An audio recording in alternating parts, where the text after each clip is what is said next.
Everyone has living expenses, the need for food, shelter, and clothing. It is the cash flow that tells the story of how a person handles their money. The reason I started with the story of the richest men in America is to illustrate the flaw in believing that money will solve all problems. That is why I cringe whenever I hear people ask me how to get rich quicker or where they should start. I often hear, "I'm in debt, so I need to make more money." But more money will often not solve the problem. In fact, it may compound the problem. Money often makes obvious our tragic human flaws, putting a spotlight on what we don't know. That is why, all too often, a person who comes into a sudden windfall of cash, let's say an inheritance, a pay raise, or lottery winnings, soon returns to the same financial mess, if not worse than the mess they were in before. Money only accentuates the cash flow pattern running in your head. If your pattern is to spend everything you get, most likely an increase in cash will just result in an increase in spending. Thus the saying, "A fool and his money is one big party." I have said many times that we go to school to gain scholastic and professional skills, both of which are important. We learn to make money with our professional skills. In the 1960s, when I was in high school, if someone did well academically, people assumed this bright student would go on to be a medical doctor because it was the profession with the promise of the greatest financial reward. Today, doctors face financial challenges I wouldn't wish on my worst enemy. Insurance companies taking control of the business, managed healthcare, government intervention, and malpractice suits. Today, kids want to be famous athletes, movie stars, rock stars, beauty queens, or CEOs because that is where the fame, money, and prestige are. That is the reason it is so hard to motivate kids in school today. They know that professional success is no longer solely linked to academic success, as it once was. Because students leave school without financial skills, millions of educated people pursue their profession successfully, but later find themselves struggling financially. They work harder, but don't get ahead. What is missing from their education is not how to make money, but how to manage money. It's called financial aptitude, what you do with the money once you make it, how to keep people from taking it from you, how to keep it longer, and how to make that money work hard for you. Most people don't understand why they struggle financially because they don't understand cash flow. A person can be highly educated, professionally successful, and financially illiterate. These people often work harder than they need to because they learned how to work hard, but not how to have their money work hard for them. The story of how the quest for a financial dream turns into a financial nightmare. The classic story of hardworking people has set a pattern. Recently married, the happy, highly educated young couple moves into one of their cramped, rented apartments. Immediately, they realize that they are saving money because two can live as cheaply as one. The problem is, the apartment is cramped. They decide to save money to buy their dream home so they can have kids. They now have two incomes, and they begin to focus on their careers. Their incomes begin to increase. As their incomes go up, their expenses go up as well. The number one expense for most people is taxes. Many people think it's income tax, but for most Americans, their highest tax is Social Security. As an employee, it appears as if the Social Security tax combined with the Medicare tax rate is roughly 7.5%, but it's really 15% since the employer must match the Social Security amount. In essence, it is money the employer can't pay you. On top of that, you still have to pay income tax on the amount deducted from your wages for Social Security tax. Income you never received because it went directly to Social Security through withholding. Going back to the young couple, as a result of their incomes increasing, they decide to buy the house of their dreams. Once in their house, they have a new tax, called property tax. Then they buy a new car, new furniture, and new appliances to match their new house. All of a sudden, they wake up and their liabilities column is full of mortgage and credit card debt. Their liabilities go up. They're now trapped in the rat race. Pretty soon, a baby comes along and they work harder. The process repeats itself. Higher incomes cause higher taxes, also called bracket creep. A credit card comes in the mail. They use it. It maxes out. A loan company calls and says their greatest asset, their home, has appreciated in value. Because their credit is so good, the company offers a bill consolidation loan and tells them the intelligent thing to do is clear off the high-interest consumer debt by paying off their credit card. And besides, interest on their home is a tax deduction. They go for it and pay off those high-interest credit cards. They breathe a sigh of relief. Their credit cards are paid off. They've now folded their consumer debt into their home mortgage. Their payments go down because they extend their debt over 30 years. It is the smart thing to do. Their neighbor calls to invite them to go shopping. The Memorial Day sale is on. They promise themselves they'll just window shop, but they take a credit card, just in case. I run into this young couple all the time. Their names change, but their financial dilemma is the same. They come to one of my talks to hear what I have to say. They ask me, "Can you tell us how to make more money?" They don't understand that their trouble is really how they choose to spend the money they do have. It is caused by financial illiteracy and not understanding the difference between an asset and a liability. More money seldom solves someone's money problems. Intelligence solves problems. There is a saying a friend of mine says over and over to people in debt. If you find you have dug yourself into a hole, stop digging. As a child, my dad often told us that the Japanese were aware of 3 powers: the power of the sword, the jewel, and the mirror. The sword symbolizes the power of weapons. America has spent trillions of dollars on weapons, and because of this, is a powerful military presence in the world. The jewel symbolizes the power of money. There is some degree of truth to the saying, "Remember the golden rule. He who has the gold makes the rules." The mirror symbolizes the power of self-knowledge. This self-knowledge, according to Japanese legend, was the most treasured of the 3. All too often, the poor and middle class allow the power of money to control them. By simply getting up and working harder, failing to ask themselves if what they do makes sense, they shoot themselves in the foot as they leave for work every morning. By not fully understanding money, the vast majority of people allow its awesome power to control them. If they used the power of the mirror, they would have asked themselves, does this make sense? All too often, instead of trusting their inner wisdom, that genius inside, most people follow the crowd.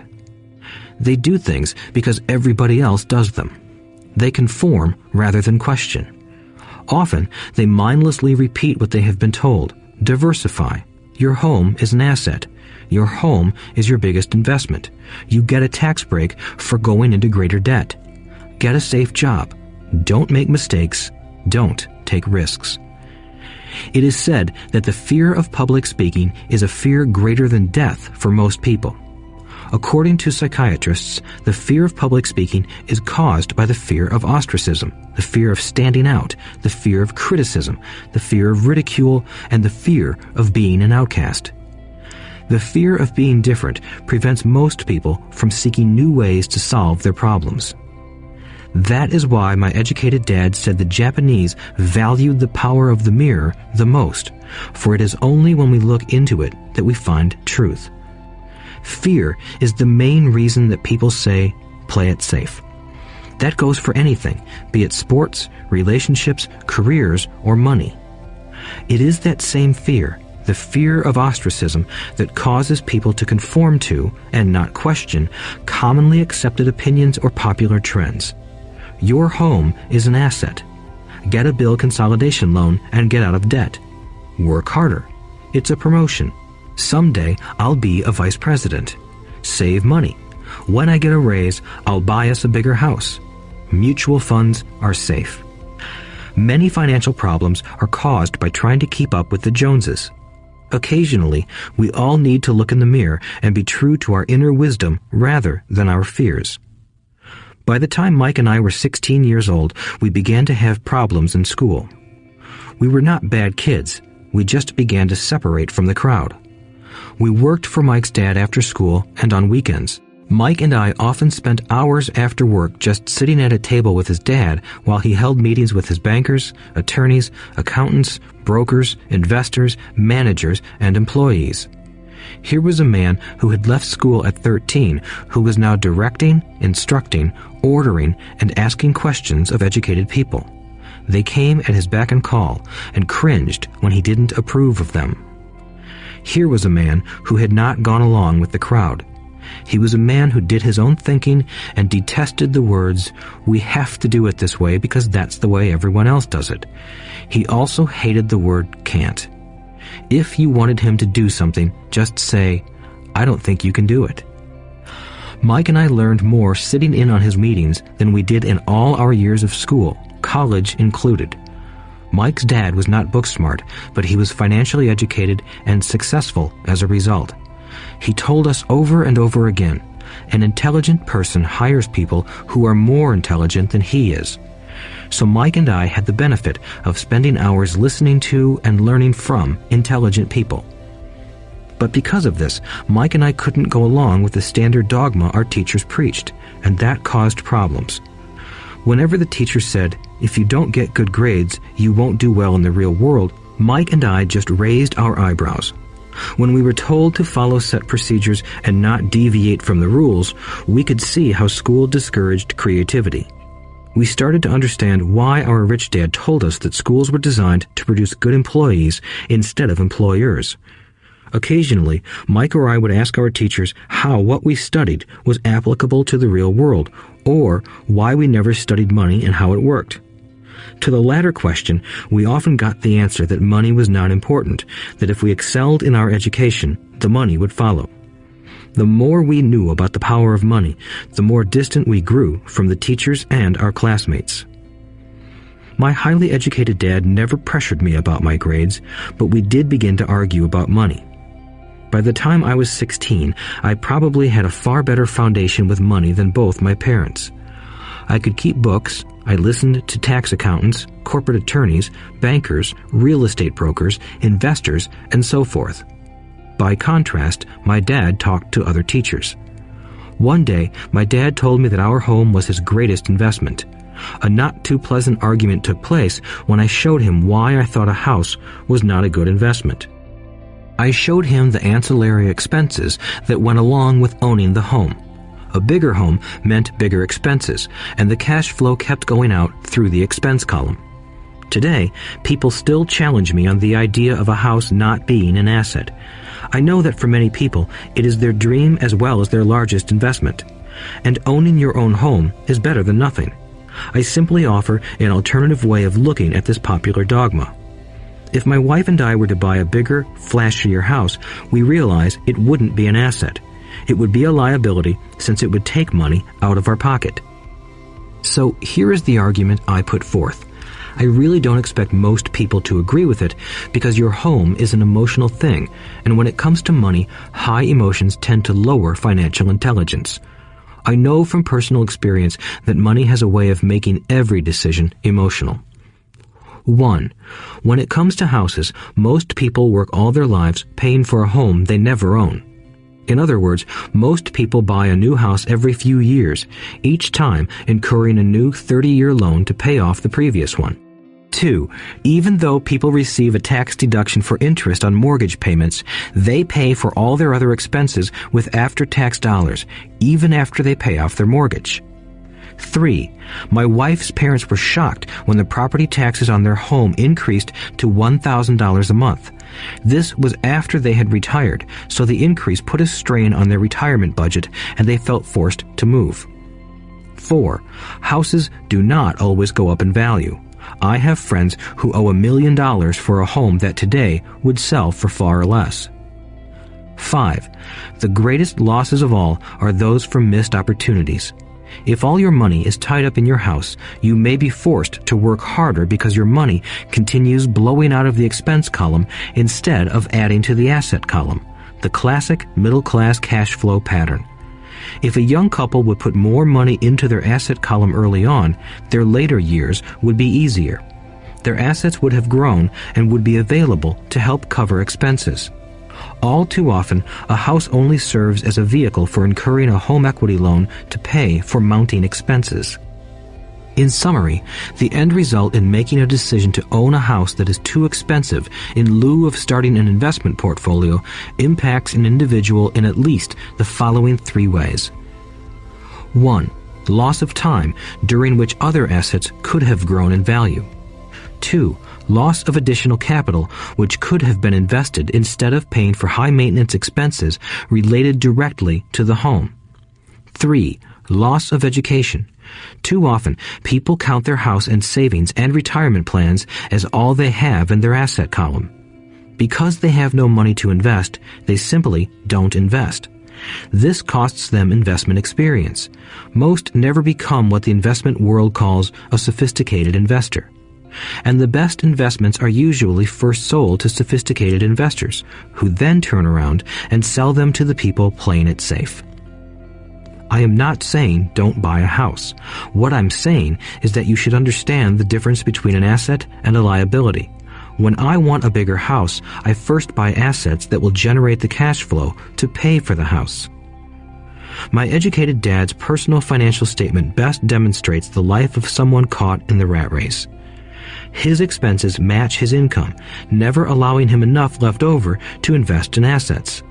As a result, his liabilities are larger than his assets.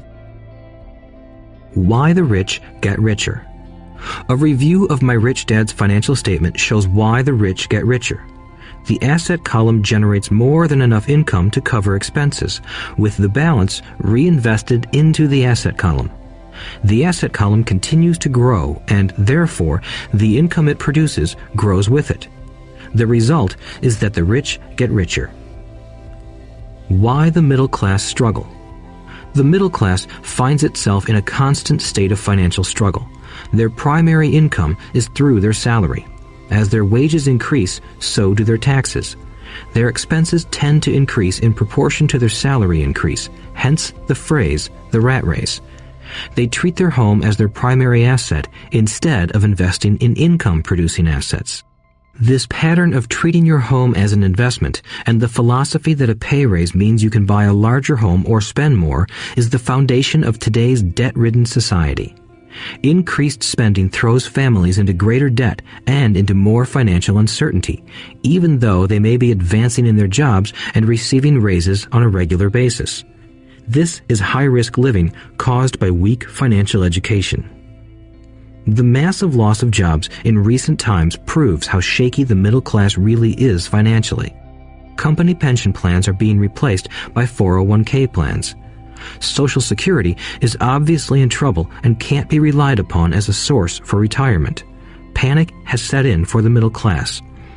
Today, mutual funds are popular because they supposedly represent safety. Average mutual fund buyers are too busy working to pay taxes and mortgages, save for their children's college, and pay off credit cards. They do not have time to study investing, so they rely on the expertise of the manager of a mutual fund. Also, because the mutual fund includes many different types of investments, they feel their money is safer because it is diversified. This educated middle class subscribes to the dogma put out by mutual fund brokers and financial planners. Play it safe, avoid risk. The real tragedy is that the lack of early financial education is what creates the risk faced by average middle-class people. The reason they have to play it safe is because their financial positions are tenuous at best.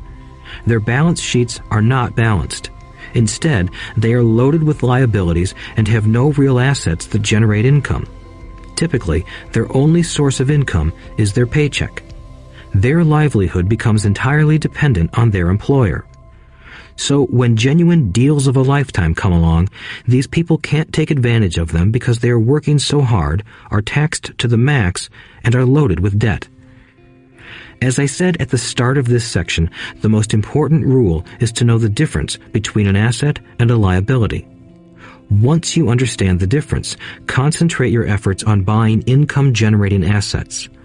That's the best way to get started on a path to becoming rich. Keep doing that and your asset column will grow. Keep liabilities and expenses down so more money is available to continue pouring into the asset column. Soon, the asset base will be so deep that you can afford to look at more speculative investments. investments that may have returns of 100% to infinity, $5,000 investments that are soon turned into $1 million or more, investments that the middle class calls too risky. The investment is not risky for the financially literate. As an employee who is also a homeowner, your working efforts are generally as follows. 1. You work for the company. Employees make their business owner or the shareholders rich, not themselves.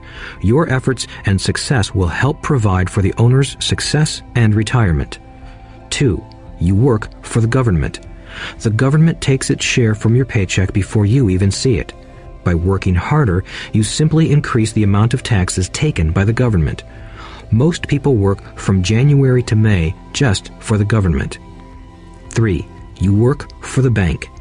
After taxes, your next largest expense is usually your mortgage and credit card debt. The problem with simply working harder is that each of these 3 levels takes a greater share of your increased efforts. You need to learn how to have your increased efforts benefit you and your family directly. Once you have decided to concentrate on minding your own business, focusing your efforts on acquiring assets instead of a bigger paycheck, how do you set your goals? Most people must keep their job and rely on their wages to fund their acquisition of assets. As their assets grow, how do they measure the extent of their success? When does someone know that they are rich, that they have wealth? As well as having my own definitions for assets and liabilities, I also have my own definition for wealth. Actually, I borrowed it from a man named R. Buckminster Fuller. Some call him a quack, and others call him a genius. Years ago, he got architects buzzing because he applied for a patent for something he called a geodesic dome. But in the application, Fuller also said something about wealth. It was pretty confusing at first, but after reading it, it began to make some sense.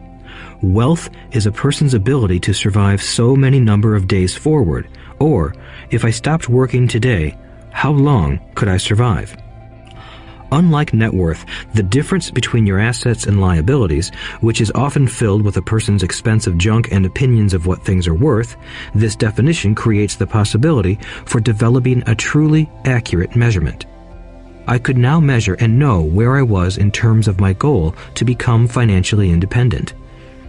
Although net worth often includes non-cash producing assets, like stuff you bought that now sits in your garage, wealth measures how much money your money is making and, therefore, your financial survivability. Wealth is the measure of the cash flow from the asset column compared with the expense column. Let's use an example. Let's say I have cash flow from my asset column of $1,000 a month, and I have monthly expenses of $2,000 a month. What is my wealth? Let's go back to Buckminster Fuller's definition. Using his definition, how many days forward can I survive? Assuming a 30-day month, I have enough cash flow for half a month.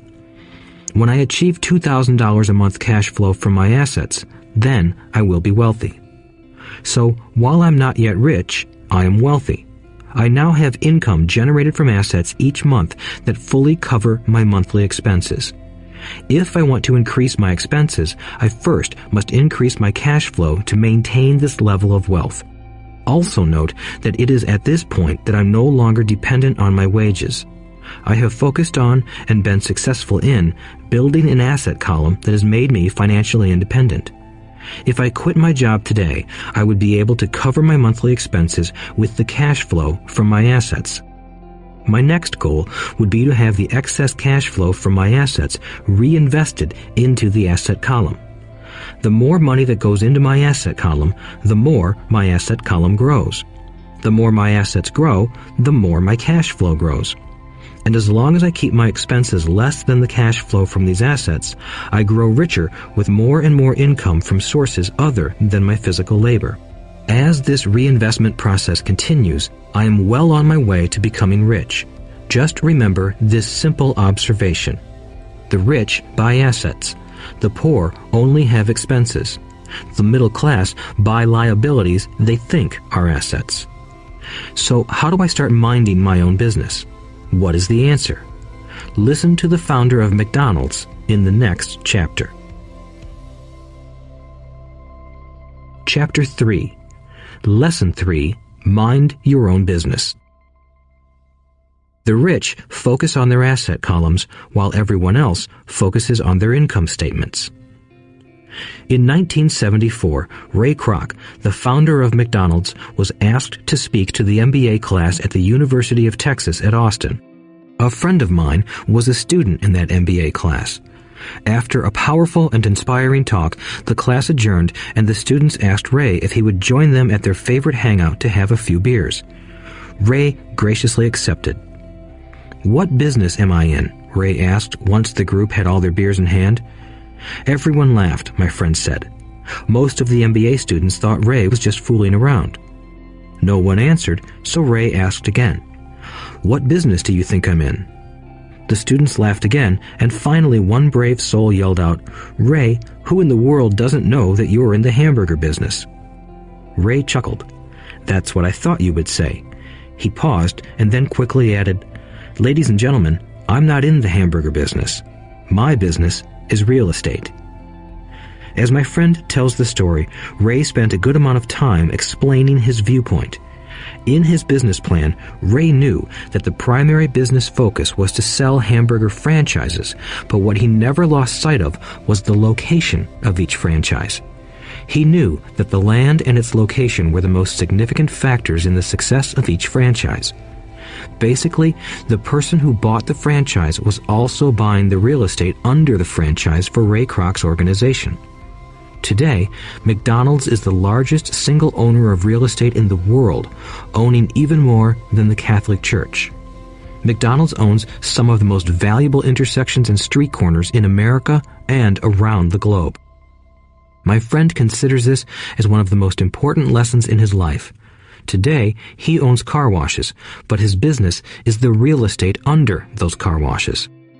The previous chapter presented that most people work for everyone but themselves. They work first for the owners of the company, then for the government through taxes, and finally for the bank that owns their mortgage. When I was a young boy, we did not have a McDonald's nearby. Yet my rich dad was responsible for teaching Mike and me the same lesson that Ray Kroc talked about at the University of Texas. It is secret number 3 of the rich. The secret is mind your own business. Financial struggle is often directly the result of people working all their lives for someone else. Many people will simply have nothing at the end of their working days to show for their efforts. Our current educational system focuses on preparing today's youth to get good jobs by developing scholastic skills. Their lives will revolve around their wages or, as described earlier, their income column.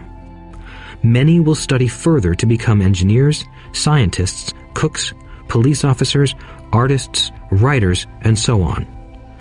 These professional skills allow them to enter the workforce and work for money. But there is a big difference between your profession and your business. Often I ask people, "What is your business?" And they will say, "Oh, I'm a banker." Then I ask them if they own the bank, and they usually respond, "No, I work there." In that instance, they have confused their profession with their business. Their profession may be a banker, but they still need their own business. A problem with school is that you often become what you study. So if you study cooking, you become a chef. If you study the law, you become an attorney. And a study of auto mechanics makes you a mechanic. The mistake in becoming what you study is that too many people forget to mind their own business. They spend their lives minding someone else's business and making that person rich. To become financially secure, a person needs to mind their own business. Your business revolves around your asset column, not your income column. As stated earlier, the number 1 rule is to know the difference between an asset and a liability and to buy assets. The rich focus on their asset columns, while everyone else focuses on their income statements. That is why we hear so often, "I need a raise. If only I had a promotion. I am going back to school to get more training so I can get a better job. I am going to work overtime. Maybe I can get a second job." In some circles, these are sensible ideas, but you are still not minding your own business. These ideas all still focus on the income column and will only help a person become more financially secure if the additional money is used to purchase income-generating assets. The primary reason the majority of the poor and middle class are fiscally conservative, which means I can't afford to take risks, is that they have no financial foundation. They have to cling to their jobs and play it safe. When downsizing became the in thing to do, millions of workers found out their largest so-called asset, their home, was eating them alive.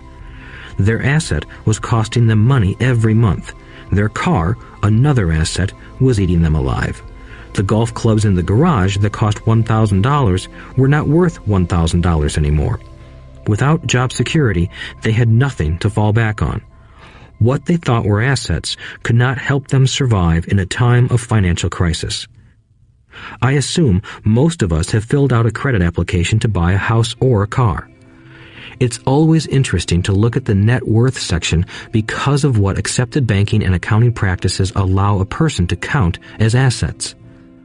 One day when I wanted a loan, my financial position did not look too good.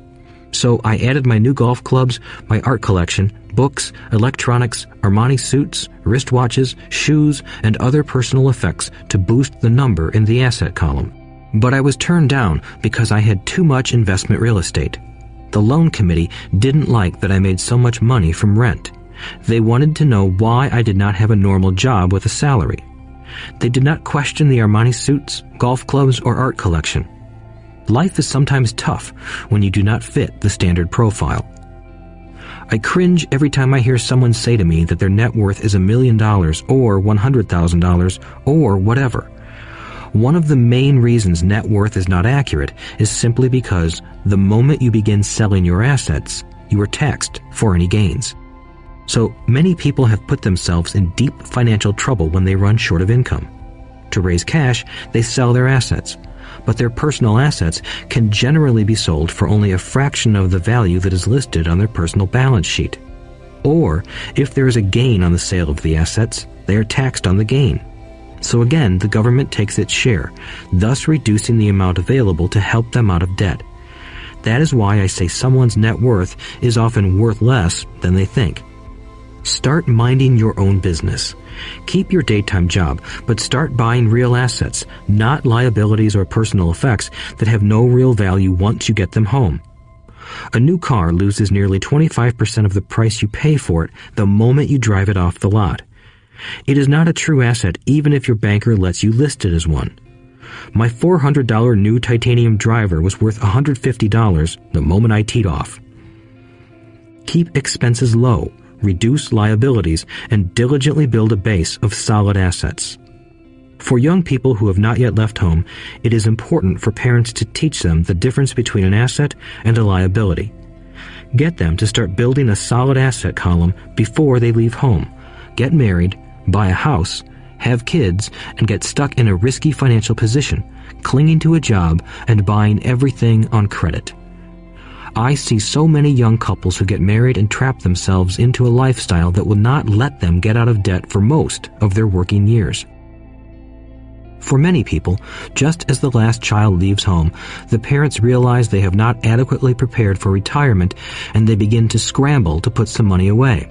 Then their own parents become ill and they find themselves with new responsibilities.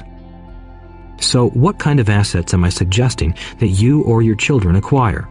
In my world, real assets fall into the following categories. Businesses that do not require my presence. I own them, but they are managed or run by other people. If I have to work there, it's not a business. It becomes my job. Stocks. Bonds. Income-generating real estate. Notes, IOUs. Royalties from intellectual property such as music, scripts, and patents. Anything else that has value, produces income, or appreciates, and has a ready market. As a young boy, my educated dad encouraged me to find a safe job, but my rich dad encouraged me to begin acquiring assets that I loved. If you don't love it, you won't take care of it. I collect real estate simply because I love buildings and land. I love shopping for them, and I could look at them all day long. When problems arise, the problems aren't so bad that it changes my love for real estate. For people who hate real estate, they shouldn't buy it. I also love stocks of small companies, especially startups, because I'm an entrepreneur, not a corporate person.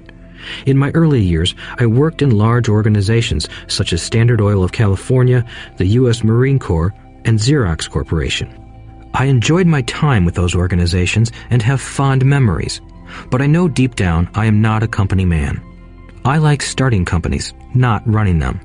So my stock buys are usually of small companies. Sometimes I even start the company and take it public. Fortunes are made in new stock issues, and I love the game. Many people are afraid of small-cap companies and call them risky, and they are. But that risk is diminished if you love what the investment is, understand it, and know the game. With small companies, my investment strategy is to be out of the stock in a year.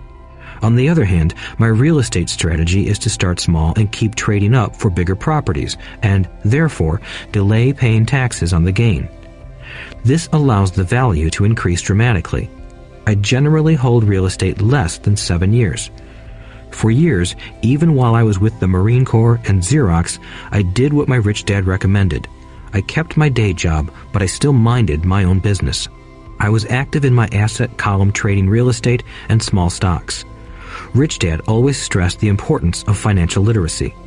The better I was at understanding the accounting and cash management, the better I would be at analyzing investments and eventually starting and building my own company. I don't encourage anyone to start a company unless they really want to. Knowing what I know about running a company, I wouldn't wish that task on anyone. There are times when people can't find employment and starting a company seems like the best solution. But the odds are against success. 9 out of 10 companies fail in 5 years. Of those that survive the first 5 years, 9 out of every 10 of those eventually fail as well. So only if you really have the desire to own your own company do I recommend it. Otherwise, keep your day job and mind your own business. When I say mind your own business, I mean to build and keep your asset column strong. Once a dollar goes into it, never let it come out. Think of it this way. Once a dollar goes into your asset column, it becomes your employee. The best thing about money is that it works 24 hours a day and can work for generations. Keep your day job, be a great hard-working employee, but keep building that asset column. As your cash flow grows, you can indulge in some luxuries. An important distinction is that rich people buy luxuries last, while the poor and middle class tend to buy luxuries first. The poor and the middle class often buy luxury items like big houses, diamonds, furs, jewelry, or boats because they want to look rich. They look rich, but in reality they just get deeper in debt on credit.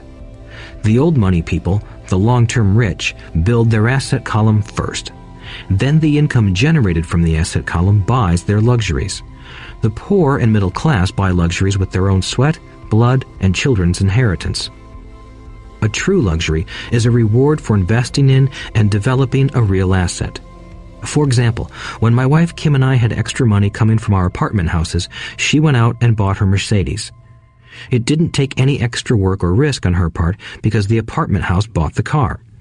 She did, however, have to wait 4 years while the real estate investment portfolio grew and began generating enough extra cash flow to pay for the car. But the luxury, the Mercedes, was a true reward because she proved she knew how to grow her asset column. That car now means a lot more to her than simply another pretty car. It means she used her financial intelligence to afford it. Instead, most people impulsively go out and buy a new car or some other luxury on credit. They may feel bored and just want a new toy. Buying a luxury on credit often causes a person to eventually resent that luxury because the debt becomes a financial burden.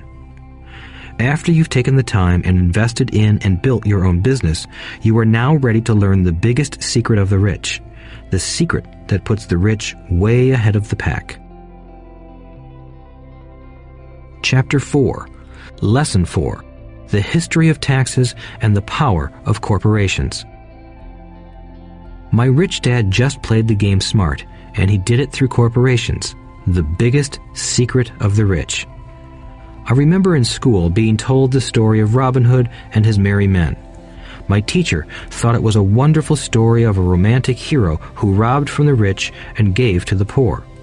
My rich dad did not see Robin Hood as a hero. He called Robin Hood a crook. Robin Hood may be long gone, but his followers live on. I often still hear people say, "Why don't the rich pay for it?" or "The rich should pay more in taxes and give it to the poor." It is this Robin Hood fantasy, or taking from the rich to give to the poor, that has caused the most pain for the poor and the middle class. The reason the middle class is so heavily taxed is because of the Robin Hood ideal. The reality is that the rich are not taxed. It's the middle class who pays for the poor, especially the educated, upper-income middle class. Again, to understand fully how things happen, we need to look at the history of taxes. Although my highly educated dad was an expert on the history of education, my rich dad fashioned himself an expert on the history of taxes. Rich Dad explained to Mike and me that originally, in England and America, there were no taxes. Occasionally, there were temporary taxes levied in order to pay for wars. The king or the president would put the word out and ask everyone to chip in. Taxes were levied in Britain for the fight against Napoleon from 1799 to 1816, and in America to pay for the Civil War from 1861 to 1865. In 1874, England made income tax a permanent levy on its citizens. In 1913, an income tax became permanent in the United States with the adoption of the 16th Amendment to the U.S. Constitution. At one time, Americans were anti-tax. It had been the tax on tea that led to the famous Tea Party in Boston Harbor, an incident that helped ignite the Revolutionary War. It took approximately 50 years in both England and the United States to sell the idea of a regular income tax. What these historical dates fail to reveal is that both of these taxes were initially levied against only the rich. It was this point that Rich Dad wanted Mike and me to understand. He explained that the idea of taxes was made popular and accepted by the majority by telling the poor and the middle class that taxes were created only to punish the rich. This is how the masses voted for the law, and it became constitutionally legal. Although it was intended to punish the rich, in reality it wound up punishing the very people who voted for it, the poor and middle class. Once government got a taste of money, its appetite grew, said Rich Dad. Your dad and I are exactly opposite. He's a government bureaucrat, and I am a capitalist. We get paid, and our success is measured on opposite behaviors. He gets paid to spend money and hire people. The more he spends and the more people he hires, the larger his organization becomes. In the government, a large organization is a respected organization. On the other hand, within my organization, the fewer people I hire and the less money I spend, the more I am respected by my investors. That's why I don't like government people. They have different objectives than most business people. As the government grows, more and more tax dollars are needed to support it. My educated dad sincerely believed that government should help people. He loved John F. Kennedy and especially the idea of the Peace Corps. He loved the idea so much that both he and my mom worked for the Peace Corps, training volunteers to go to Malaysia, Thailand, and the Philippines. He always strived for additional grants and budget increases so he could hire more people, both in his job with the Education Department and in the Peace Corps. From the time I was about 10 years old, I would hear from my rich dad that government workers were a pack of lazy thieves, and from my poor dad, I would hear how the rich were greedy crooks who should be made to pay more taxes. Both sides had valid points. It was difficult to go to work for one of the biggest capitalists in town and come home to a father who was a prominent government leader. It was not easy to know which dad to believe. Yet, when you study the history of taxes, an interesting perspective emerges. As I said, the passage of taxes was only possible because the masses believed in the Robin Hood theory of economics. Take from the rich and give to everyone else. The problem was that the government's appetite for money was so great that taxes soon needed to be levied on the middle class, and from there it kept trickling down. However, the rich saw an opportunity because they don't play by the same set of rules. The rich knew about corporations, which became popular in the days of sailing ships. The rich created the corporation as a vehicle to limit their risk to the assets of each voyage. The rich put their money into a corporation to finance the voyage. The corporation would then hire a crew to sail to the New World to look for treasure. If the ship was lost, the crew lost their lives, but the loss to the rich would be limited only to the money they invested for that particular voyage. It is the knowledge of the legal corporate structure that really gives the rich a vast advantage over the poor and middle class. Having two fathers teaching me, one a socialist and the other a capitalist, I quickly began to realize that the philosophy of the capitalist made more financial sense to me. It seemed to me that the socialists ultimately penalized themselves due to their lack of financial education. No matter what the take from the rich crowd came up with, the rich always found a way to outsmart them. That is how taxes were eventually levied on the middle class. The rich outsmarted the intellectuals solely because they understood the power of money, a subject not taught in schools. How did the rich outsmart the intellectuals? Once the take from the rich tax was passed, cash started flowing into government coffers. Initially, people were happy. Money was handed out to government workers and the rich. It went to government workers in the form of jobs and pensions, and it went to the rich via their factories receiving government contracts. The government received a large pool of money, but the problem was the fiscal management of that money. The government ideal is to avoid having excess money. If you fail to spend your allotted funds, you risk losing it in the next budget. You would certainly not be recognized for being efficient. Business people, on the other hand, are rewarded for having excess money and are applauded for their efficiency. As this cycle of growing government spending continued, the demand for money increased, and the tax the rich idea was adjusted to include lower income levels down to the very people who voted it in, the poor and the middle class. True capitalists used their financial knowledge to simply find an escape. They headed back to the protection of a corporation. But what many people who have never formed a corporation don't know is that a corporation is not really a thing. A corporation is merely a file folder with some legal documents in it, sitting in some attorney's office and registered with a state government agency. It's not a big building or a factory or a group of people. A corporation is merely a legal document that creates a legal body without a soul. Using it, the wealth of the rich was once again protected. It was popular because the income tax rate of a corporation is less than the individual income tax rates. In addition, certain expenses could be paid by a corporation with pre-tax dollars. This war between the haves and have-nots has raged for hundreds of years. The battle is waged whenever and wherever laws are made, and it will go on forever. The problem is that the people who lose are the uninformed, the ones who get up every day and diligently go to work and pay taxes. If they only understood the way the rich play the game, they could play it too. Then they would be on their way to their own financial independence. This is why I cringe every time I hear a parent advise their children to go to school so they can find a safe, secure job. An employee with a safe, secure job without financial aptitude has no escape. Average Americans today work 5 to 6 months for the government just to cover their taxes. In my opinion, that is simply too long.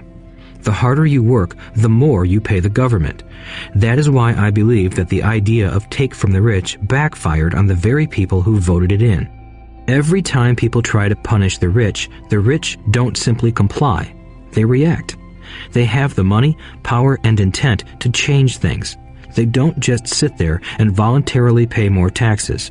Instead, they search for ways to minimize their tax burden. They hire smart attorneys and accountants and persuade politicians to change laws or create legal loopholes. They use their resources to effect change. The tax code of the United States also allows other ways to reduce taxes. Most of these vehicles are available to anyone, but it is the rich who find them because they are minding their own business. For example, 1031 is jargon for Section 1031 of the Internal Revenue Code, which allows a seller to delay paying taxes on a piece of real estate that is sold for a capital gain through an exchange for a more expensive piece of real estate. Real estate is one investment vehicle that has a great tax advantage.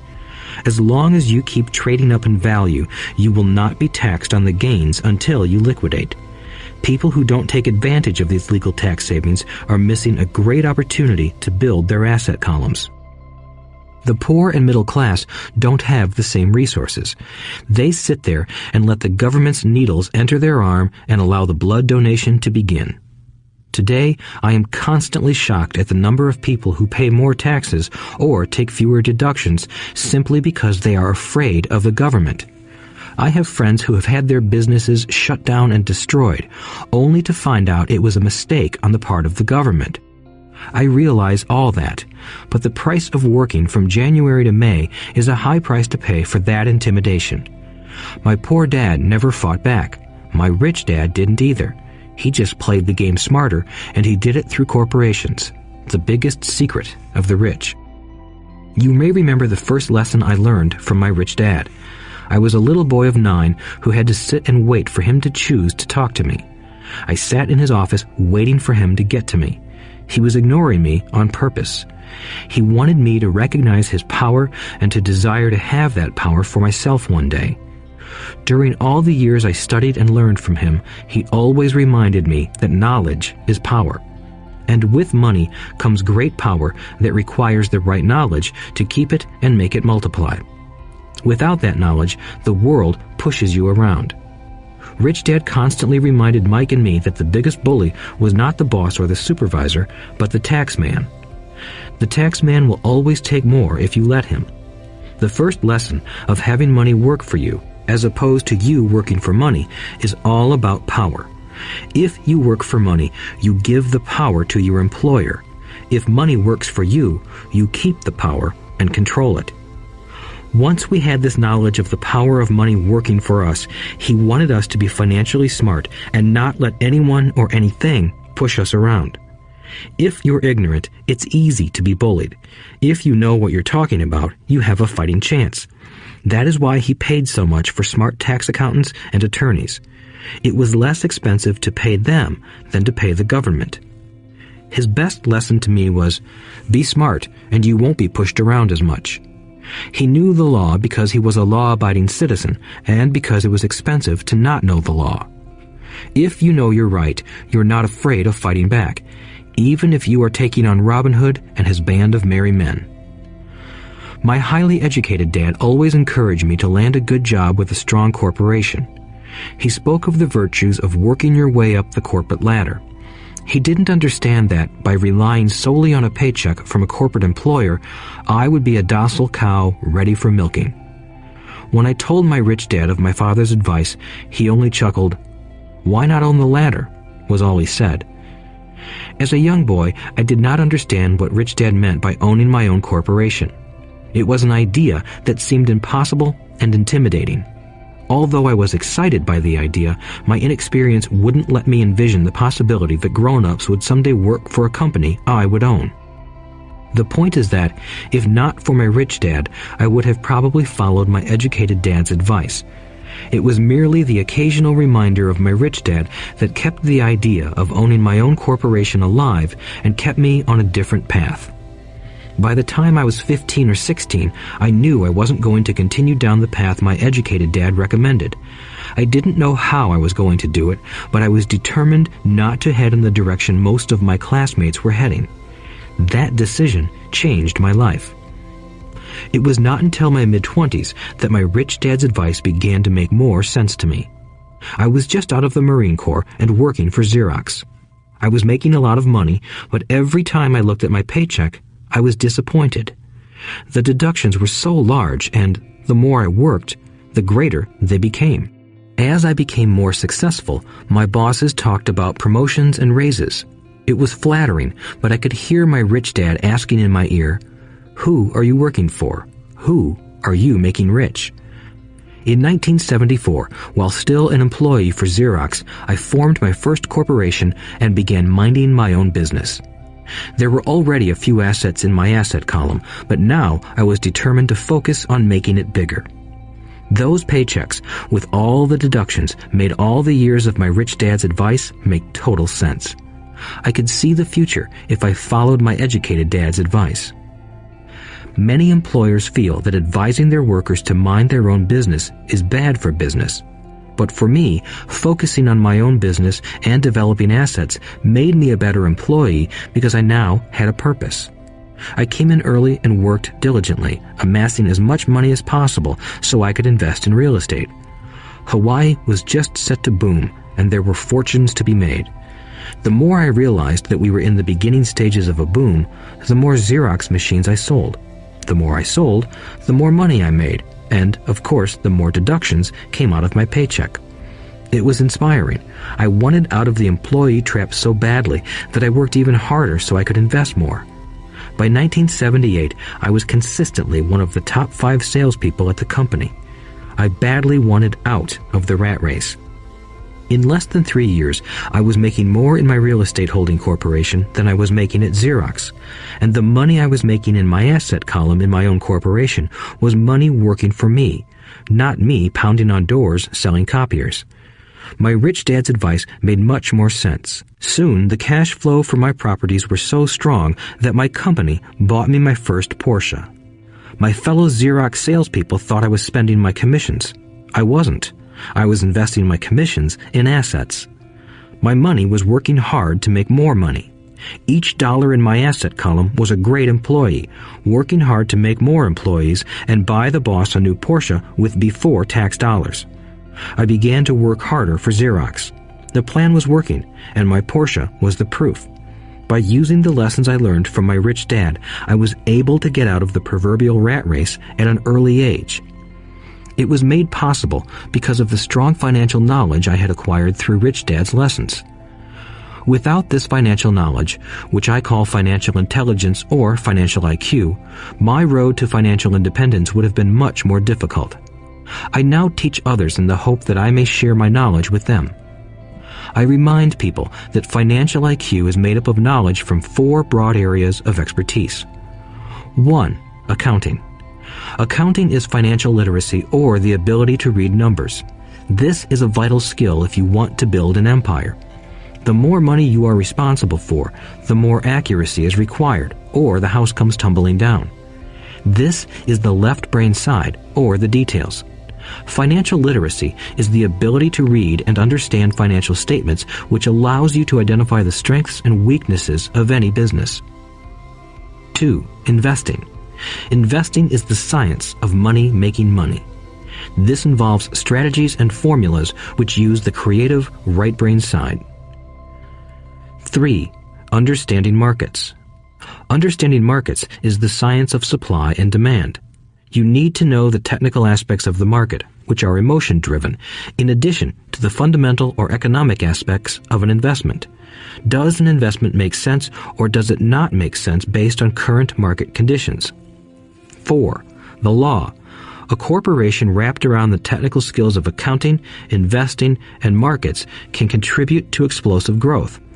A person who understands the tax advantages and protections provided by a corporation can get rich so much faster than someone who is an employee or a small business sole proprietor. It's like the difference between someone walking and someone flying. The difference is profound when it comes to long-term wealth. Tax advantages. A corporation can do many things that an employee cannot, like pay expenses before paying taxes. That is a whole area of expertise that is very exciting. Employees earn and get taxed, and then try to live on what is left. A corporation earns, spends everything it can, and is taxed on anything that is left. It's one of the biggest legal tax loopholes that the rich use. They're easy to set up and are not expensive if you own investments that are producing good cash flow. For example, by owning your own corporation, your vacations can be board meetings in Hawaii. Car payments, insurance, repairs, and health club memberships are company expenses. Most restaurant meals are partial expenses, and on. But it's done legally with pre-tax dollars. Protection from lawsuits. We live in a litigious society. Everybody wants a piece of your action. The rich hide much of their wealth using vehicles such as corporations and trusts to protect their assets from creditors. When someone sues a wealthy individual, they are often met with layers of legal protection and often find that the wealthy person actually owns nothing. They control everything, but own nothing. The poor and middle class try to own everything and lose it to the government or to fellow citizens who like to sue the rich. They learned it from the Robin Hood story. Take from the rich and give it to the poor. It is not the purpose of this audiobook to go into the specifics of owning a corporation, but I will say that if you own any kind of legitimate assets, I would consider finding out more about the benefits and protection offered by a corporation as soon as possible. There are many books written on the subject that will detail the benefits and even walk you through the steps necessary to set up a corporation. Garrett Sutton's books on corporations provide wonderful insight into the power of personal corporations. Financial IQ is actually the synergy of many skills and talents. I would say it is the combination of the 4 technical skills listed above that make up basic financial intelligence. If you aspire to great wealth, it is the combination of these skills that will greatly amplify your financial intelligence. In summary, business owners with corporations 1. Earn, 2. Spend, 3. Pay taxes. Employees who work for corporations 1. Earn, 2. Pay taxes, 3. Spend. As part of your overall financial strategy, I recommend that you learn about the protection that legal entities can provide for businesses and assets. Chapter 5. Lesson 5. The rich invent money. Often in the real world, it's not the smart who get ahead, but the bold. Last night, I took a break from writing and watched a TV program on the history of a young man named Alexander Graham Bell. Bell had just patented his telephone and was having growing pains because the demand for his new invention was so strong. Needing a bigger company, he then went to the giant at that time, Western Union, and asked them if they would buy his patent and his tiny company. He wanted $100,000 for the whole package. The president of Western Union scoffed at him and turned him down, saying the price was ridiculous. The rest is history. A multi-billion-dollar industry emerged, and AT&T was born. The evening news came on right after the story of Alexander Graham Bell.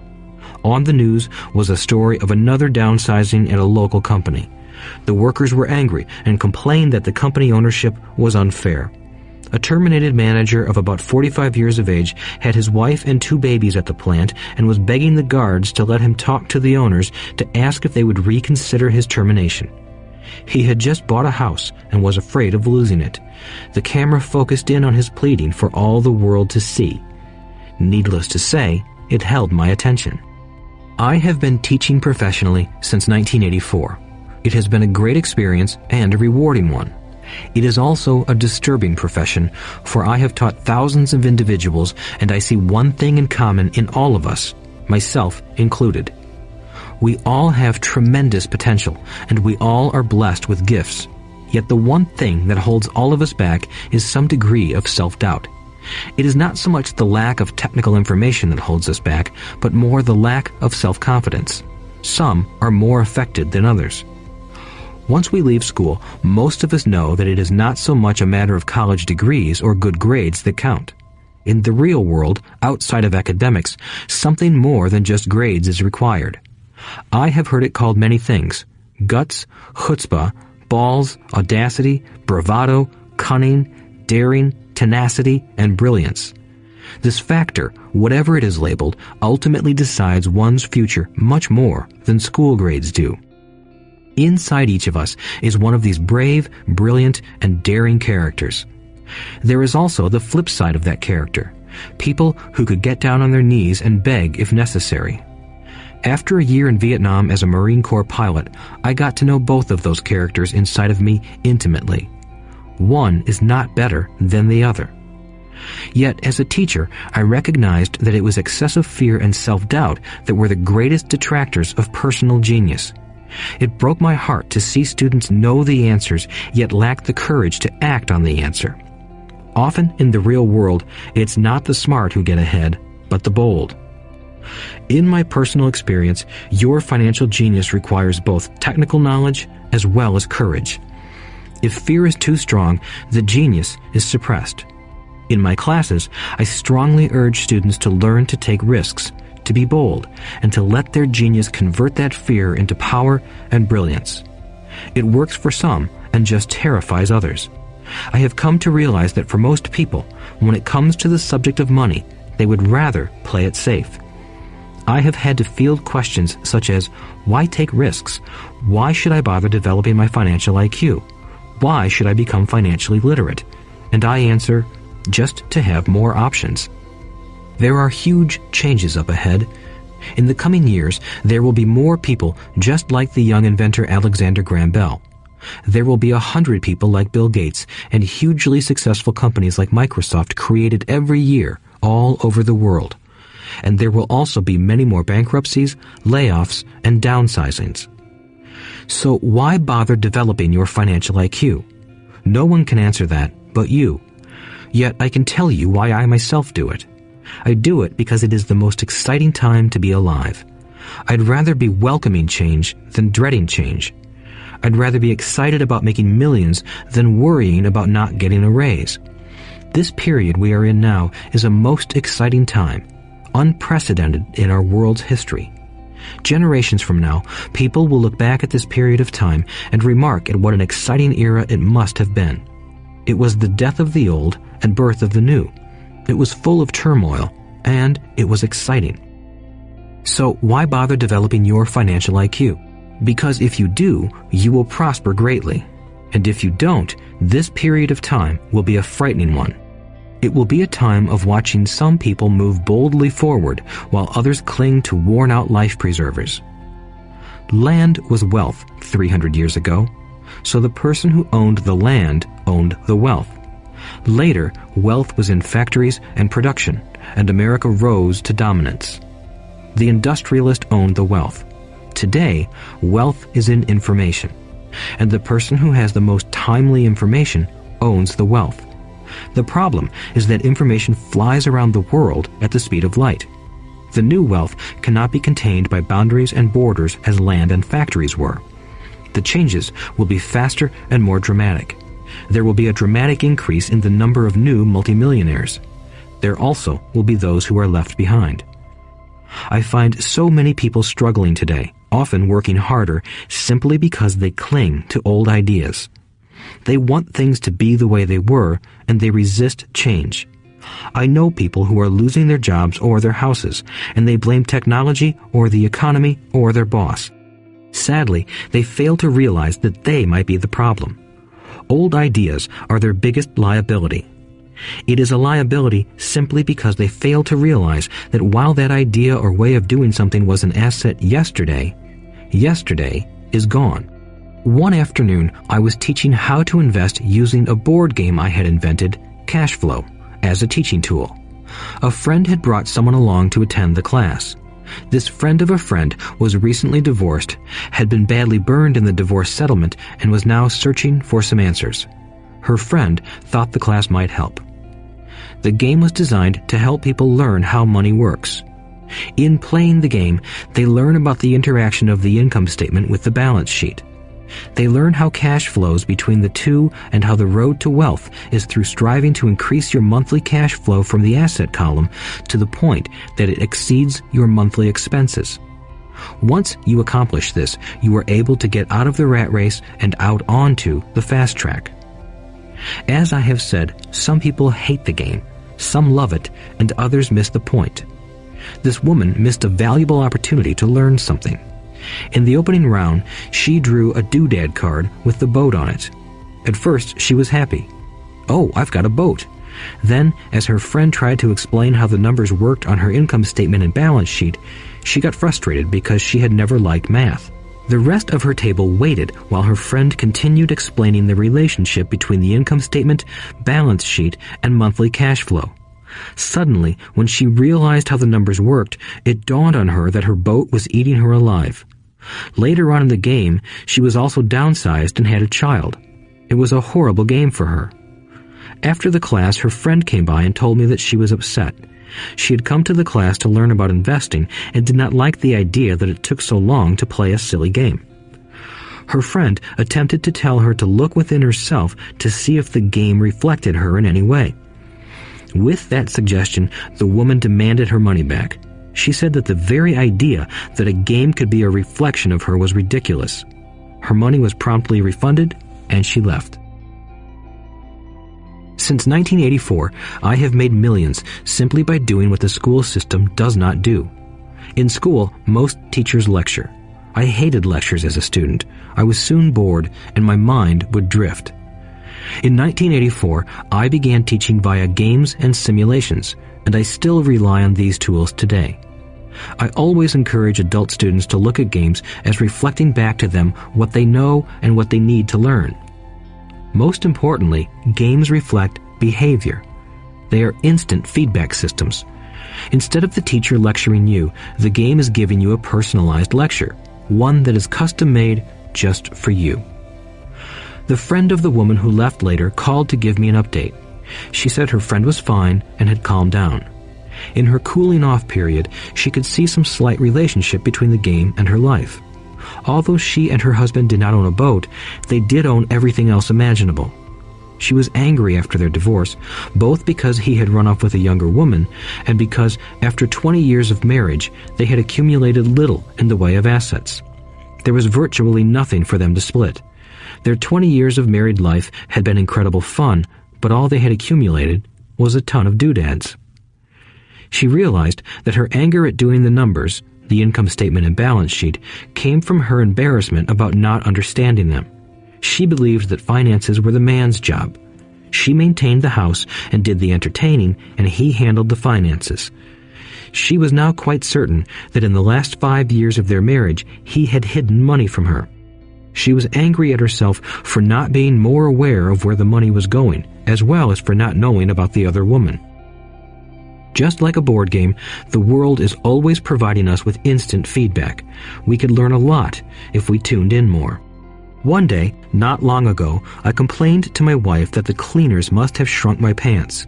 My wife gently smiled and poked me in the stomach to inform me that the pants had not shrunk. Something else had expanded. Me. The cash flow game was designed to give every player personal feedback. Its purpose is to give you options. If you draw the boat card and it puts you into debt, the question is, now what can you do? How many different financial options can you come up with? That is the purpose of the game, to teach players to think and create new and various financial options. Thousands of people throughout the world have played this game. The players who get out of the rat race the quickest are the people who understand numbers and have creative financial minds. They recognize different financial options. Rich people are often creative and take calculated risks. People who take the longest are people who are not familiar with numbers and often do not understand the power of investing. Some people playing cash flow gain lots of money in the game, but they don't know what to do with it. Even though they have money, everyone else seems to be getting ahead of them. And that is true in real life. There are a lot of people who have a lot of money and do not get ahead financially. Limiting your options is the same as hanging on to old ideas. I have a friend from high school who now works at 3 jobs. Years ago, he was the richest of all my classmates. When the local sugar plantation closed, the company he worked for went down with the plantation. In his mind, he had but one option, and that was the old option: work hard. The problem was that he couldn't find an equivalent job that recognized his seniority from the old company. As a result, he is overqualified for the jobs he currently has, so his salary is lower. He now works 3 jobs to earn enough to survive. I have watched people playing cash flow complain that the right opportunity cards are not coming their way, so they sit there. I know people who do that in real life. They wait for the right opportunity. I have watched people get the right opportunity card and then not have enough money. Then they complain that they would have gotten out of the rat race if they had had more money. So they sit there. I know people in real life who do that also. They see all the great deals, but they have no money. And I have seen people pull a great opportunity card, read it out loud, and have no idea that it is a great opportunity. They have the money, the time is right, they have the card, but they can't see the opportunity staring them in the face. They fail to see how it fits into their financial plan for escaping the rat race. And I know more people like that than all the others combined. Most people have an opportunity of a lifetime flash right in front of them, and they fail to see it. A year later, they find out about it, after everyone else got rich. Financial intelligence is simply having more options. If the opportunities aren't coming your way, what else can you do to improve your financial position? If an opportunity lands in your lap and you have no money and the bank won't talk to you, what else can you do to get the opportunity to work in your favor? If your hunch is wrong and what you've been counting on doesn't happen, how can you turn a lemon into millions? That is financial intelligence. It is not so much what happens, but how many different financial solutions you can think of to turn a lemon into millions. It is how creative you are in solving financial problems. Most people only know one solution: work hard, save, and borrow. So why would you want to increase your financial intelligence? Because you want to be the kind of person who creates your own luck. You take whatever happens and make it better. Few people realize that luck is created, just as money is. And if you want to be luckier and create money instead of working hard, then your financial intelligence is important. If you are the kind of person who is waiting for the right thing to happen, you might wait for a long time. It's like waiting for all the traffic lights to be green for 5 miles before you'll start your trip. As young boys, Mike and I were constantly told by my rich dad that money is not real. Rich Dad occasionally reminded us of how close we came to the secret of money on that first day we got together and began making money out of plaster of Paris. The poor and middle class work for money, he would say. The rich make money. The more real you think money is, the harder you will work for it. If you can grasp the idea that money is not real, you will grow richer faster. What is it? Was a question Mike and I often came back with. What is money if it is not real? What we agree it is, was all Rich Dad would say. The single most powerful asset we all have is our mind. If it is trained well, it can create enormous wealth seemingly instantaneously. An untrained mind can also create extreme poverty that can crush a family for generations. In the information age, money is increasing exponentially. A few individuals are getting ridiculously rich from nothing, just ideas and agreements. If you ask many people who trade stocks or other investments for a living, they see it done all the time. Often, millions can be made instantaneously from nothing. And by nothing, I mean no money was exchanged. It is done via agreement, a hand signal in a trading pit, a blip on a trader's screen in Lisbon from a trader's screen in Toronto and back to Lisbon, a call to my broker to buy and a moment later to sell. Money did not change hands. Agreements did. So why develop your financial genius? Only you can answer that. I can tell you why I have been developing this area of my intelligence. I do it because I want to make money fast. Not because I need to, but because I want to. It is a fascinating learning process. I develop my financial IQ because I want to participate in the fastest game and biggest game in the world. And, in my own small way, I would like to be part of this unprecedented evolution of humanity, the era where humans work purely with their minds and not with their bodies. Besides, it is where the action is. It is what is happening. It's hip, it's scary, and it's fun. That is why I invest in my financial intelligence, developing the most powerful asset I have. I want to be with people moving boldly forward. I do not want to be with those left behind. I will give you a simple example of creating money. In the early 1990s, the economy of Phoenix, Arizona was horrible. I was watching a TV show when a financial planner came on and began forecasting doom and gloom. His advice was to save money. Put $100 away every month, he said. In 40 years, you will be a multimillionaire. Well, putting money away every month is a sound idea. It is one option, the option most people subscribe to. The problem is this. It blinds the person to what is really going on. It causes them to miss major opportunities for much more significant growth of their money. The world is passing them by. As I said, the economy was terrible at that time. For investors, this is the perfect market condition. A chunk of my money was in the stock market and in apartment houses. I was short of cash. Because people were giving properties away, I was buying. I was not saving money. I was investing. Kim and I had more than $1 million in cash working in a market that was rising fast. It was the best opportunity to invest. The economy was terrible. I just could not pass up these small deals. Houses that were once $100,000 were now $75,000. But instead of shopping with local real estate agents, I began shopping at the bankruptcy attorney's office or the courthouse steps. In these shopping places, a $75,000 house could sometimes be bought for $20,000 or less. For $2,000, which was loaned to me from a friend for 90 days for $200, I gave an attorney a cashier's check as a down payment. While the acquisition was being processed, I ran an ad advertising a $75,000 house for only $60,000 and no money down. The phone rang hard and heavy. Prospective buyers were screened, and once the property was legally mine, all the prospective buyers were allowed to look at the house. It was a feeding frenzy. The house sold in a few minutes. I asked for a $2,500 processing fee, which they gladly handed over, and the escrow and title company took over from there. I returned the $2,000 to my friend with an additional $200.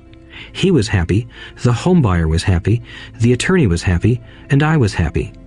I had sold a house for $60,000 that cost me $20,000.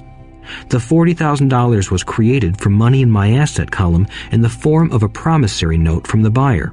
Total working time, 5 hours. So, now that you are on your way to becoming more financially literate and skilled at reading numbers, I will tell you why this is an example of money being invented. During this depressed market, Kim and I were able to do 6 of these simple transactions in our spare time. While the bulk of our money was in larger properties and the stock market, we were able to create more than $190,000 in assets, notes at 10% interest, in those 6 buy, create, and sell transactions. That comes to approximately $19,000 a year income, much of it sheltered through our private corporation. Much of that $19,000 a year goes to pay for our company cars, gas, trips, insurance, dinners with clients, and other things. By the time the government gets a chance to tax that income, it's been spent on legally allowed pre-tax expenses. This was a simple example of how money is invented, created, and protected using financial intelligence. Ask yourself, how long would it take to save $190,000? Would the bank pay you 10% interest on your money? And the promissory note is good for 30 years. I hope they never pay me the $190,000. I have to pay a tax if they pay me the principal, and besides, $19,000 paid over 30 years is a little over $500,000 in income. I have people ask, what happens if the person doesn't pay? That does happen, and it's good news. That $60,000 home could be taken back and resold for $70,000, and another $2,500 collected as a loan processing fee. It would still be a zero-down transaction in the mind of the new buyer, and the process would go on. The first time I sold the house, I paid back the $2,000, so technically I have no money in the transaction. My return on investment, ROI, is infinity. It's an example of no money making a lot of money. In the second transaction, when resold, I would have put $2,000 in my pocket and re-extended the loan to 30 years. What would my ROI be if I got paid money to make money? I do not know, but it sure beats saving $100 a month, which actually starts out as $150 because it's after-tax income for 40 years earning low interest. And again, you're taxed on the interest. That is not too intelligent. It may be safe, but it's not smart. A few years later, as the Phoenix real estate market strengthened, those houses we sold for $60,000 became worth $110,000. Foreclosure opportunities were still available, but became rare. It cost a valuable asset, my time, to go out looking for them. Thousands of buyers were looking for the few available deals. The market had changed. It was time to move on and look for other opportunities to put in the asset column. You cannot do that here. That is against the law. You're lying. I hear those comments much more often than, "Can you show me how to do that?" The math is simple. You do not need algebra or calculus, and the escrow company handles the legal transaction and the servicing of the payments. I have no roofs to fix or toilets to unplug because the owners do that. It's their house. Occasionally, someone does not pay, and that is wonderful because there are late fees, or they move out and the property is sold again. The court system handles that. And it may not work in your area. The market conditions may be different, but the example illustrates how a simple financial process can create hundreds of thousands of dollars with little money and low risk. It is an example of money being only an agreement. Anyone with a high school education can do it. Yet, most people won't. Most people listen to the standard advice of work hard and save money. For about 30 hours of work, approximately $190,000 was created in the asset column, and no taxes were paid. Which one sounds harder to you? 1. Work hard, pay 50% in taxes, save what is left, your savings, then earn 5%, which is also taxed. Or 2. Take the time to develop your financial intelligence, harness the power of your brain and the asset column. If you use option number 1, be sure to factor in how much time it takes you to save $190,000. Time is one of your greatest assets. Now, you may understand why I silently shake my head when I hear parents say, "My child is doing well in school and receiving a good education." It may be good, but is it adequate? I know the above investment strategy is a small one. It is used to illustrate how small can grow into big. Again, my success reflects the importance of a strong financial foundation, which starts with a strong financial education. I have said it before, but it's worth repeating. Financial intelligence is made up of these 4 main technical skills. 1. Accounting. Accounting is financial literacy, or the ability to read numbers. This is a vital skill if you want to build businesses or investments. 2. Investing. Investing is the science of money making money. 3. Understanding markets. Understanding markets is the science of supply and demand. Alexander Graham Bell gave the market what it wanted. So did Bill Gates. A $75,000 house offered for $60,000 that cost $20,000 was also the result of seizing an opportunity created by the market. Somebody was buying, and someone was selling. 4. The law. The law is the awareness of accounting, corporate, state, and federal regulations. I recommend playing by the rules.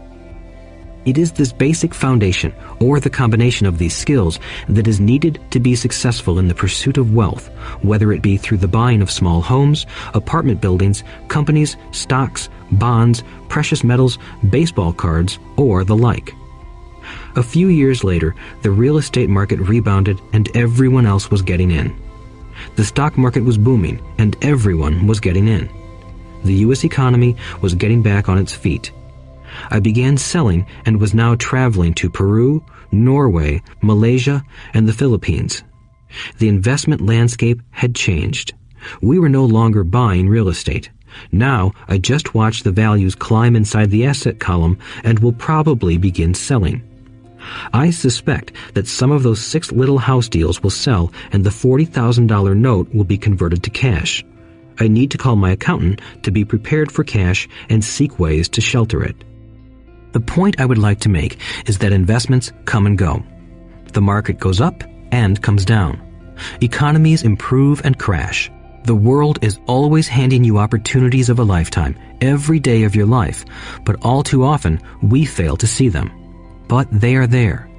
And the more the world changes and the more technology changes, the more opportunities there will be to allow you and your family to be financially secure for generations to come. So why bother developing your financial intelligence? Again, only you can answer that. I know why I continue to learn and develop. I do it because I know there are changes coming. I'd rather welcome change than cling to the past. I know there will be market booms and market crashes. I want to continually develop my financial intelligence because at each market change, some people will be on their knees begging for their jobs. Others, meanwhile, will take the lemons that life hands them, and we are all handed lemons occasionally, and turn them into millions. That's financial intelligence. I am often asked about the lemons I have turned into millions. I hesitate using many more examples of personal investments because I am afraid it comes across as bragging or tooting my own horn. That is not my intention. I use the examples only as numerical and chronological illustrations of actual and simple cases. I use the examples because I want you to know that it is easy. And the more familiar you become with the 4 pillars of financial intelligence, the easier it becomes. Personally, I use 2 main vehicles to achieve financial growth: real estate and small cap stocks. I use real estate as my foundation. Day in and day out, my properties provide cash flow and occasional spurts of growth and value. The small cap stocks are used for fast growth. I do not recommend anything that I do. The examples are just that, examples. If the opportunity is too complex and I do not understand the investment, I don't do it. Simple math and common sense are all you need to do well financially. There are 5 reasons for using examples. 1. To inspire people to learn more. 2. To let people know it is easy if the foundation is strong. 3. To show that anyone can achieve great wealth. 4. To show that there are millions of ways to achieve your goals. 5. To show that it's not rocket science. In 1989, I used to jog through a lovely neighborhood in Portland, Oregon. It was a suburb that had little gingerbread houses. They were small and cute. I almost expected to see Little Red Riding Hood skipping down the sidewalk on her way to Granny's. There were for sale signs everywhere. The timber market was terrible. The stock market had just crashed, and the economy was depressed. On one street, I noticed a for sale sign that was up longer than most. It looked old. Jogging past it one day, I ran into the owner, who looked troubled. "What are you asking for your house?" I asked. The owner turned and smiled weakly. "Make me an offer," he said. "It's been for sale for over a year. Nobody even comes by anymore to look at it." "I'll look," I said, and I bought the house a half hour later for $20,000 less than his asking price. It was a cute little 2-bedroom home with gingerbread trim on all the windows. It was light blue with gray accents and had been built in 1930. Inside, there was a beautiful rock fireplace, as well as 2 tiny bedrooms. It was a perfect rental house.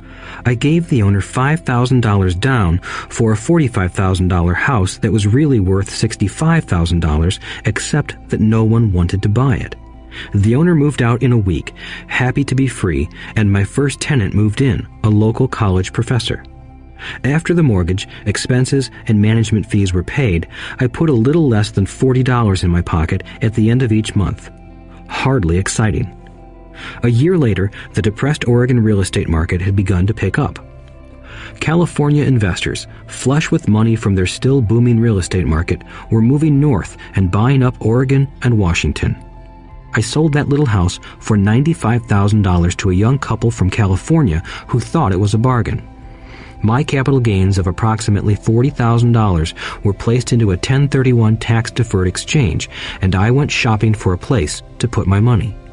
In about a month, I found a 12-unit apartment house right next to the Intel plant in Beaverton, Oregon. The owners lived in Germany, had no idea what the place was worth, and again, just wanted to get out of it. I offered $275,000 for a $450,000 building. They agreed to $300,000.